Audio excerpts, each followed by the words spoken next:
সকাল সকাল বুথে বুথে ঘুরছেন বরানগরের সিপিআইএম প্রার্থী সায়নদীপ মিত্র।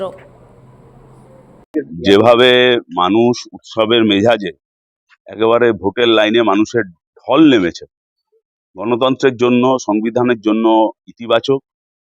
এখনো পর্যন্ত শান্তিপূর্ণ ভোট হচ্ছে। আমরা বামপন্থীরা, সিপিআইএম এর কর্মীরা সবাই রাস্তায় আছি। মানুষ সুস্থ, স্বাভাবিক, শান্তিপূর্ণভাবে ভোট দিতে পারছে। এটাই শেষ পর্যন্ত হবে। 4 তারিখ রেজাল্ট বেরোবে, তারপর দেখা যাবে। কিন্তু এই যে গণতন্ত্রের উৎসবে মানুষ এই স্বতঃস্ফূর্ততার সঙ্গে শান্তিপূর্ণ আনন্দের সাথে অংশগ্রহণ করেছে, রাজনৈতিক কর্মী হিসাবে এটাই আমাদের কাছে বিরাট পাওনা।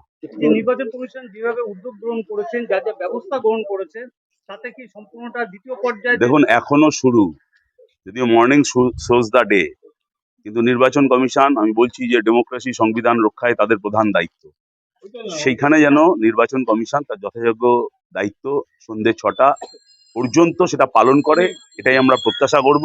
মানুষ ভোট দেওয়ার মেজাজে আছে, মানুষ উৎসবের মেজাজে আছে, মানুষের স্বতঃস্ফূর্ততার মেজাজে আছে, মানুষের লাইনে ঢল নেমেছে।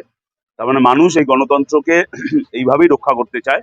নির্বাচন কমিশনের দায়িত্ব মানুষের সেটা, এই আকাঙ্ক্ষাটা, এই প্রত্যাশাটা দায়িত্ব সহকারে শেষ পর্যন্ত পূরণ করার। কোনো দুষ্কৃতি যেন চালতে না পারে, সেটা নির্বাচন কমিশন, পুলিশ প্রশাসনকে দেখতে হবে, মানুষের এই মনোভাবটা বুঝেই।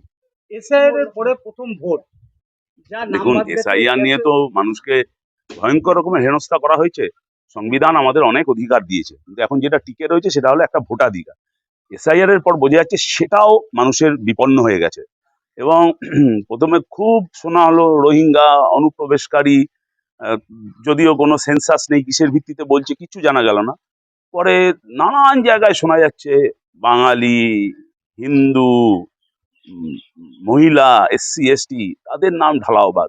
কালকে আমরা যখন বিভিন্ন আমাদের পার্টি দপ্তরগুলোতে ঘুরছি, বহু জায়গায় যে মানুষ তার ক্ষোভ উগড়ে দিচ্ছে। একজন তো আমাকেই বললো যে, দেখে কি আমাকে বাংলাদেশি মনে হচ্ছে, আমার কেন ভোটার তালিকায় নামটা বাদ গেল। এই মানুষের হেনস্থাটা করার কোনো দরকার ছিল না। এসআইআর নতুন কিছু নয়, 2002-তেও হয়েছে, এবারও হচ্ছে। এই যে মানুষকে এইভাবে হেনস্থা করা হলো এবং পশ্চিমবাংলার মানুষকে টার্গেট করা হলো, আমার মনে হয় যে ভোটের লাইনে দাঁড়িয়ে মানুষ তার উত্তর দেবে।